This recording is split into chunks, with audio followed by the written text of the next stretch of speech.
Raise your hand if you ever met someone and you instantly felt like you just knew you liked them or not. First impressions hold a lot of weight. And so today we are diving into why first impressions matter so much and how to make them count. Welcome to the Creating Opportunities podcast. This is a place where we help smart, ambitious professionals create better relationships for success. And why? Because people matter. They're messy, but they make life better and they matter. And I am your host, Cassandra. I am a speaker, trainer, an iced coffee lover. It's important you know that. And I am here to help you make deeper connections. So let's get into it. These are words that are shocking for me to say, but let's start with the science. Research shows that people form first impressions in as little as 7 seconds. Some studies say it's actually faster, up to a 1/10 of a second. Think about that. A 1/10 of a second, we are judging someone's trustworthiness of their face. And why trustworthiness? Because our brains are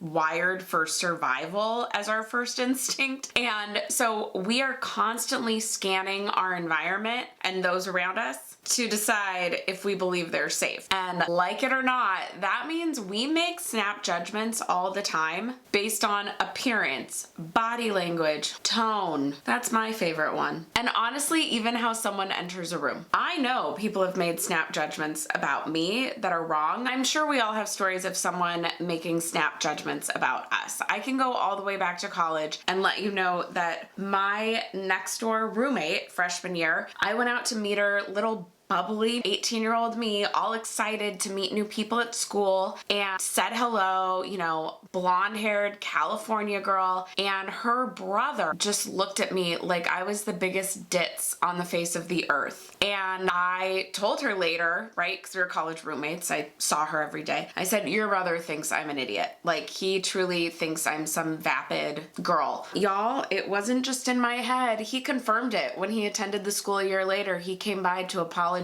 as I had my accounting homework all over the floor. Big ditz over here with her accounting homework on the floor. It just shows we make snap judgments all the time. Now, some of it's in our control and some of it's not. And while in that moment, it didn't really matter what her brother thought of me in terms of first impressions for the rest of time, I do think it imprinted on me in some way that first impressions really matter. And you can control your first impression, which is why we are going to take over a month on this topic. First impressions influence your career opportunities. It's been said that interviewers make up like 70% of their decision on a candidate in the first 30 seconds. Now, I've talked about this a ton over on my other YouTube channel that's all around career advice and interview. A lot of it's on interviews. And I love first impressions for this reason. This means that if you make a great first impression in the first 30 seconds, you've basically won the interview. It's yours to lose at that point. You just have to keep it going. You can mess up a little bit and you're still good to go. Whereas a bad first impression, you have to have 7 positive interactions to make up for it. That's a lot. First impressions affect your networking success.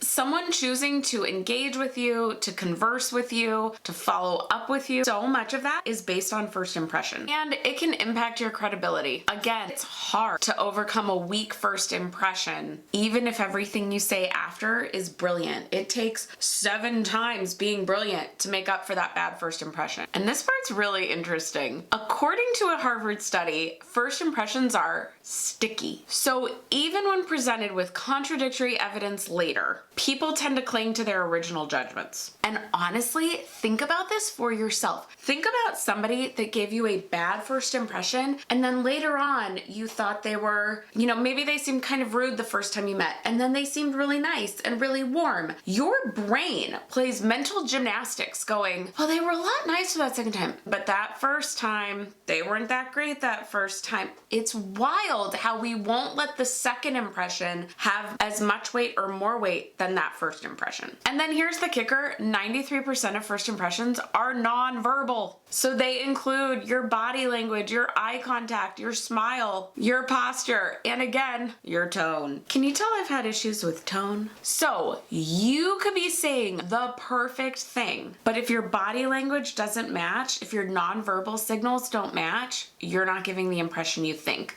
This I actually see happen a lot with people who have maybe gotten into, let's say, a position like sales, and they're not really comfortable in talking to new people yet. They're kind of following the rules, going through the motions, but it's not their natural instincts yet. And this is okay, right? This is the whole thing, is we have to practice, we have to be awkward, we've got to work on our first impressions to get to the point where we're natural. But this is one of those where this comes out really clearly. Somebody is saying all the things that they're supposed to say, like, oh, it's so great meeting you, and yes, we should definitely connect, but their tone is just a little off, their body language is a little stiff, their eyes aren't making movement that go along with what they're saying, and so it just doesn't come off naturally. And so that body language not matching up makes you still question the person and go, I don't know if I trust them, even though technically they were saying all the right things. Now, we are going to do a whole other episode just on nonverbal communication around first impressions. It's one of my absolute favorite things. It really is, because I honestly think this is one of the easiest things to fix. Your first impression is something that you can work on and get better at really quickly, and I am so excited for what we're going to do throughout this series. But just some tips to get started on a great first impression. Number one, be present. Put the phone away. Y'all, if you want to make a bad first impression immediately, look like you're distracted by something else. If you're on your phone as someone comes up to introduce you and you go, oh, hello, so nice to meet you.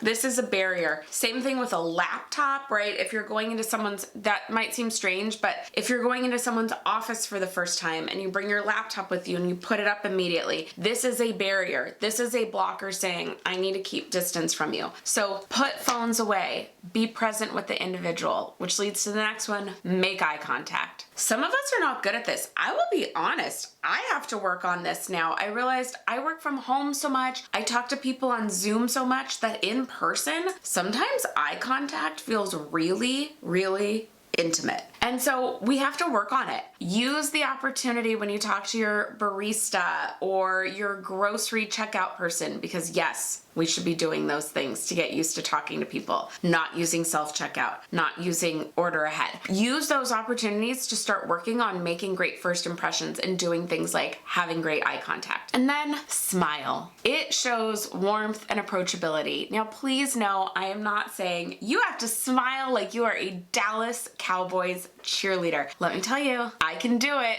My cheeks feel it right now. But you want to have an upturned grin. This is one I know for myself. If you, like me, suffer from RBF, if you don't know what RBF is, go look it up. If you, like me, suffer from RBF, when you meet somebody new, whether it is a first date, a first meeting for a potential business client, a networking event, you need to remind yourself, upturn it, okay? I am going to a networking mixer tonight. I know literally no one. Before I walk in, I have to mentally tell myself as I go in, smile, because this is my normal face, and I have to do this.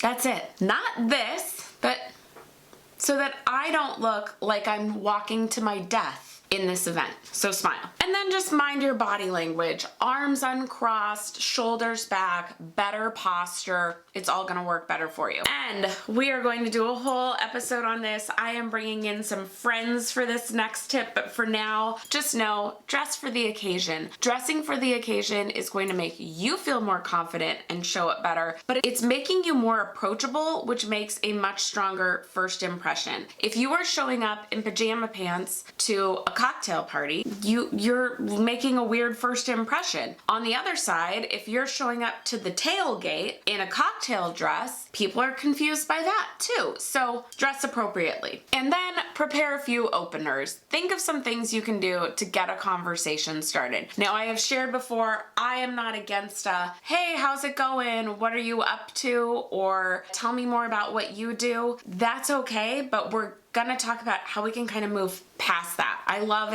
what's been exciting for you right now. It's a great one to open with. Now, honestly, let me know which one of these you are gonna work on in the comments below or the comments on Spotify. I would love to hear which tip for you is the one that you go, yep, that's where I gotta start. And if you wanna dive deeper on first impressions and everything you need to feel confident and ready to go at in-person networking events, whether that's a conference, conference, a mixer, a workshop, etc., I have an on-demand workshop called Confidently Connect. It is how to feel like yourself in a room, because we don't need to work the room, we just need to be ourselves in it. And it walks through A to Z, what you need to do before the event to after the event and everything in between to feel good walking in that room, talking to people, exiting conversations, all of it. So if you want more help there, the link for it is in the description box and the show notes. It is 45 minutes. You can watch it on 1.2 speed if you need, but it will make you feel so much better for your next event. And now that you know why first impressions matter and some tips to get started, next week's episode, we will go fully into those nonverbal cues to give a great first impression. So stay tuned for that one. And while you're waiting, I do have a video on how to introduce yourself. I will put that up here and link it in the show notes if you're listening to this. And that's it for today. I would love to see you in the next one where we talk about nonverbal first impression cues.